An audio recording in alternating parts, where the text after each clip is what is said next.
Bismillahirrahmanirrahim. Assalamualaikum warahmatullahi wabarakatuh. Alhamdulillahirabbil alamin. Wassalatu wassalamu ala asyrafil anbiya'i wal mursalin sayyidina wa maulana Muhammadin wa ala alihi wa sahbihi ajmain. Amma ba'du. Apa kabar anak-anakku sekalian? Mudah-mudahan semuanya berada dalam keadaan sehat walafiat. Bertemu kembali pada hari ini dengan Bapak. Pada kesempatan hari ini kita akan belajar pendidikan agama Islam, membahas materi tentang mujahadah an-nafs. Sebelum ke pembahasan, mari kita awali kegiatan pembelajaran hari ini dengan mengucapkan basmalah bersama-sama. Bismillahirrahmanirrahim. Selanjutnya, mari kita berdoa kepada Allah. Mudah-mudahan kita diberikan kemudahan, diberikan kelancaran dalam memahami apa yang akan kita pelajari pada kesempatan hari ini. Bismillahirrahmanirrahim. Rabbi zidni ilma warzuqni fahma. Alhamdulillahirabbil alamin. Baik anak-anakku sekalian, materi yang akan kita bahas pada kesempatan hari ini adalah tentang mujahadah an-nafs. Kenapa kita harus pelajari mujahadah an-nafs? Apa sih pentingnya mempelajari mujahadah an-nafs? Pada hari ini, Bapak akan sampaikan tujuan kita mempelajari mujahadah an-nafs. Yang pertama, tujuannya adalah kita harus memiliki pemahaman yang baik dan benar tentang mujahadah an-nafs. Yang kedua, mampu membaca Al-Quran surat Al-Hujurat ayat 12 yang menjadi dalil tentang mujahadah an-nafs. Tentunya sesuai dengan kaidah ilmu tajwid. Yang ketiga, mampu menghafal Quran surat Al-Hujurat ayat 12.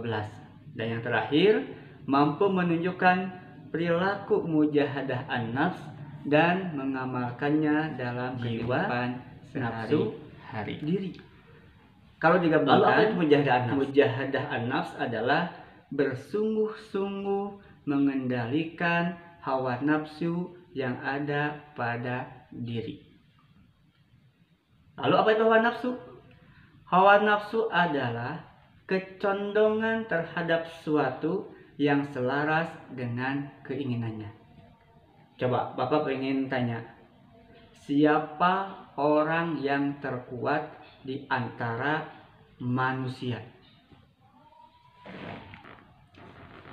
Berdasarkan sabda Rasulullah SAW, orang yang terkuat adalah orang yang mampu mengendalikan hawa nafsunya ketika dia sedang marah. Sebagaimana hadis Rasulullah SAW yang diriwayatkan oleh Imam Bukhari Muslim. Bismillahirrahmanirrahim. An Abi Hurairah radhiyallahu an, anna Rasulullah sallallahu alaihi wasallam qala, laisa syadidu bisur'ah, innamas syadid alladzi yamliku nafsahu indal ghadab. Rawahu Bukhari Muslim.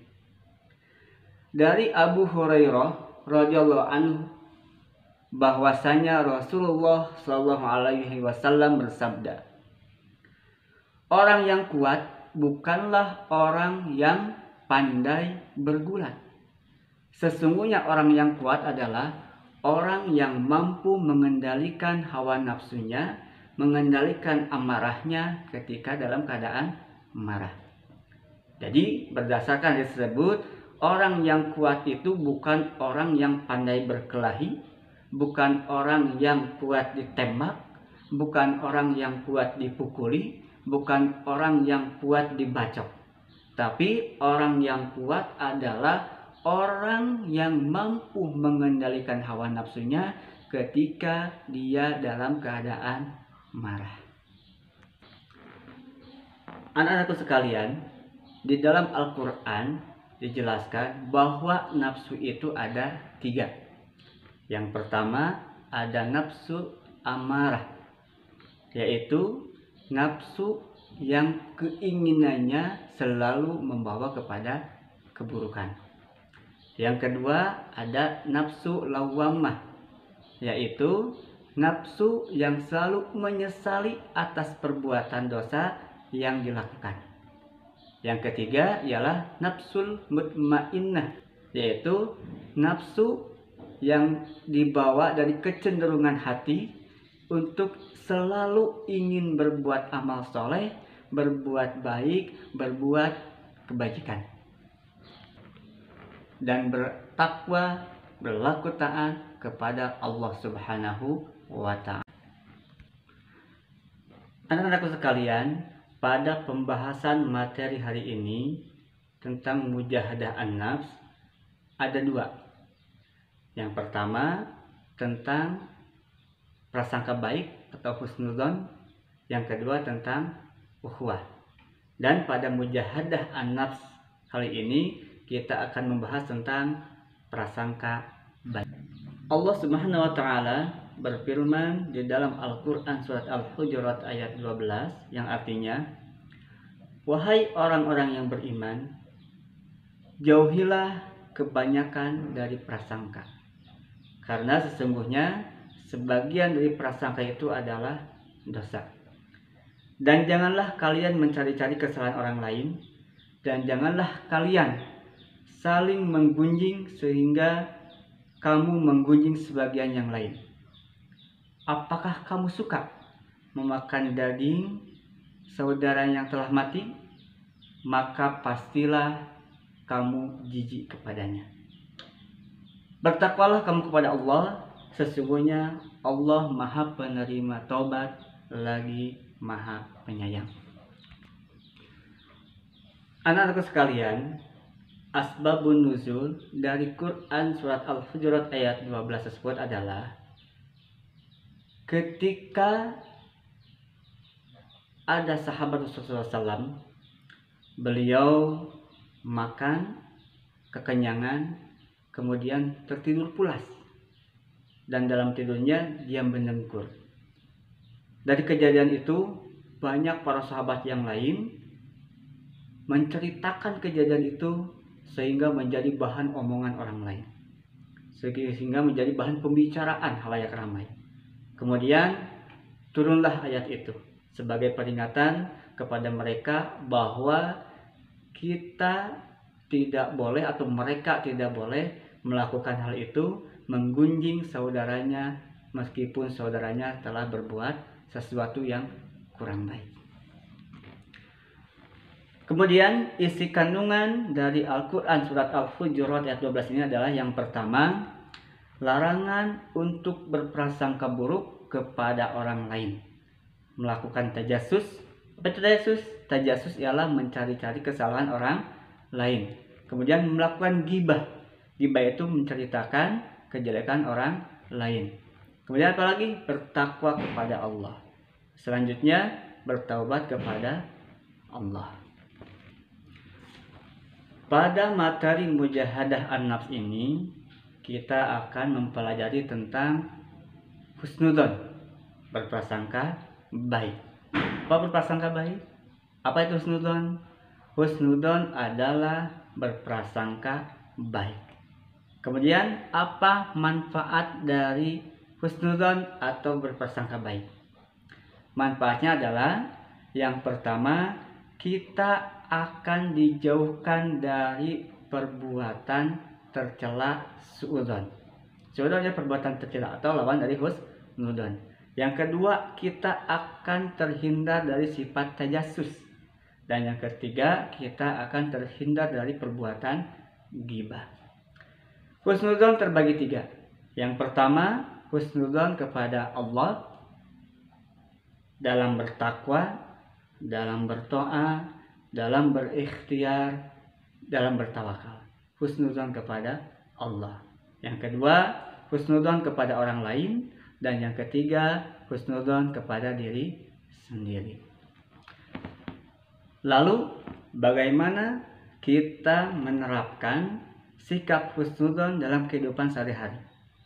Yang pertama tadi, bersikap husnudzon kepada Allah, yaitu dengan cara kita senantiasa yakin bahwa takdir Allah adalah yang terbaik bagi hambanya.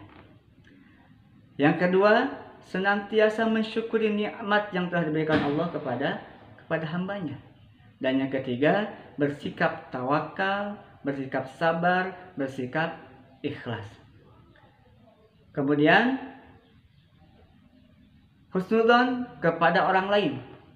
Husnudzon kepada orang lain ialah selalu melihat sisi baik orang lain, selalu memberikan maaf kepada orang lain meskipun sering berbuat salah, kemudian selalu mengingat kebaikan orang lain kepada kita yang telah orang lain itu lakukan kepada kita. Dan yang ketiga, husnudzon kepada diri sendiri, yaitu percaya diri, yakin, optimis, tidak pernah mudah putus asa ketika menghadapi kegagalan. Adapun hikmah dari mempelajari perilaku husnudzon adalah yang pertama, kita akan selalu optimis dalam menghadapi kehidupan. Yang kedua, tidak mudah putus asa ketika menghadapi kegagalan. Kemudian selalu berpikir positif, tidak pernah timbul pikiran-pikiran negatif yang dapat memunculkan sifat perilaku suudzon. Dan yang keempat, ridho terhadap takdir Allah Subhanahu wa Ta'ala yang menimpa kepada diri kita. Alhamdulillah, anak-anakku sekalian, pembahasan materi tentang mujahadah an-nafs berkaitan dengan perilaku prasangka baik telah selesai. Mudah-mudahan banyak manfaatnya, terkhusus bagi Bapak pribadi, umumnya untuk kalian semua. Jangan lupa klik share, like, komen video pembelajaran yang Bapak sampaikan di YouTube ini. Mudah-mudahan sekali lagi membawa manfaat buat kita semua. Mari kita tutup kegiatan pembelajaran ini dengan mengucapkan hamdalah bersama-sama. Alhamdulillahirabbil alamin. Akhirul kalam wal afu minkum. Wassalamualaikum warahmatullahi wabarakatuh.